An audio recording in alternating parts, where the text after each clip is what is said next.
I know you're probably wondering, how does my product use or challenge conventions, and how does it represent social groups or issues? Well, my film follows everyday people's thrust into extraordinary situations, focusing on the hidden dangers women often face in modern dating culture. It highlights how trust can be easily misplaced, even with those who seem safe and familiar. And we kind of conveyed that when we had the boy have a conversation with the female, and it seemed nice. But then he turned around and had another conversation and sounded like a different person. While inspired by specific challenges, the story explores universal truth that anyone can be deceived, and the people we're closest to aren't always who they appear to be. How does your product engage with the audience, and how will it be distributed as a real media type? I'm glad you asked that. This kind of follows up after the first question. My audience engages with the film emotionally and physically, especially through the perspective of the girls. They feel the tension, and she's unknowingly spending time with someone that's dangerous, building suspense as they know a secret one of the characters don't. I feel like when I had the scene from the conversation from the female to the male, it allows the audience to come in and see stuff from everyone's perspective, not knowing why it is happening or when it's happening or what will happen, So it allows them to use their imagination also and expand their understanding on romance horrors. While today, romance horrors are underrated, as shown in the chart that show how many romance horrors in compared to any other genre out. It's not as much as, thriller and all of the other ones. Well, to keep going, if this film were to make it big, I would promote it through mix of social media campaigns like this, and this, using suspense thrillers, character-driven trailers, film festivals like this one, and this one. Influencer partnerships I probably collab with, especially targeting fans of thriller, crime dramas, and true crime authenticists.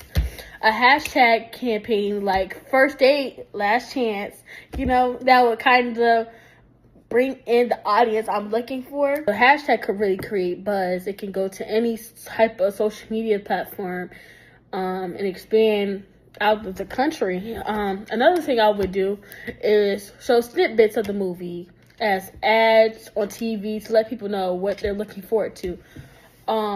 This could be from commercials like in the middle of ads on YouTube. A lot of individuals watch YouTube. This is the actual aesthetics. If I was to make a big project, I would sell it probably to a bigger company. It allows me to have free will because I would probably be stressed out.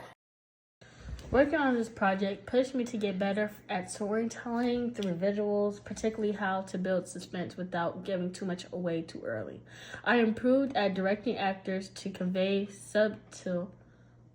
These are like the same clips from before and after. See, in this clip and this clip, the difference from before and after was that I was unable to record myself at the angle I needed at first because I was recording myself.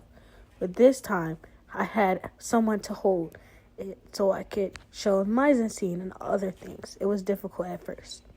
Although at the beginning the intro wasn't that bad, I also feel like I didn't get all the angles to create meaning at first, I feel. And I also didn't like how I didn't add the conversation, which kind of shortened my video.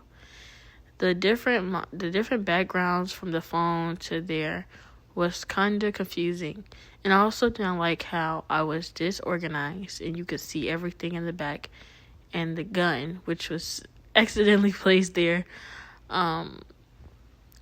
This, I didn't like how the voice was.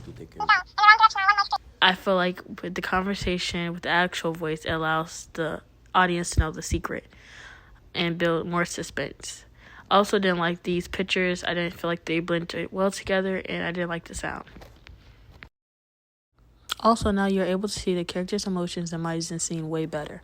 I have another call coming, but get the job done now.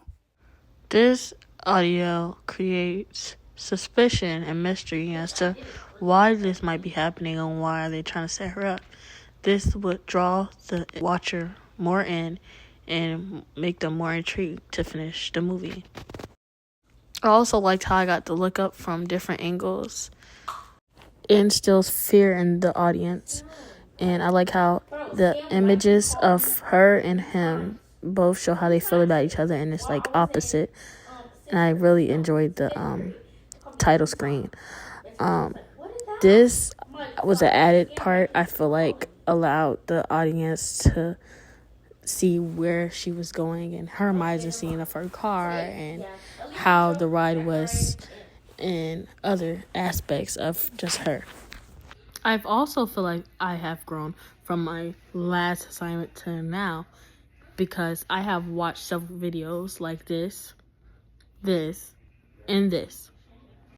Using these videos I watched, I was able to learn how to do this, which helped me create the mood I wanted for my title screen, which was very difficult for me to understand at first. I also used things like CapCut, which made it easy for me to make my title screen. You can search up any type of thing and it'll come up with different images for you to pick from, which made it easy for me to pick my exact one I wanted and shape it to what I want it to be.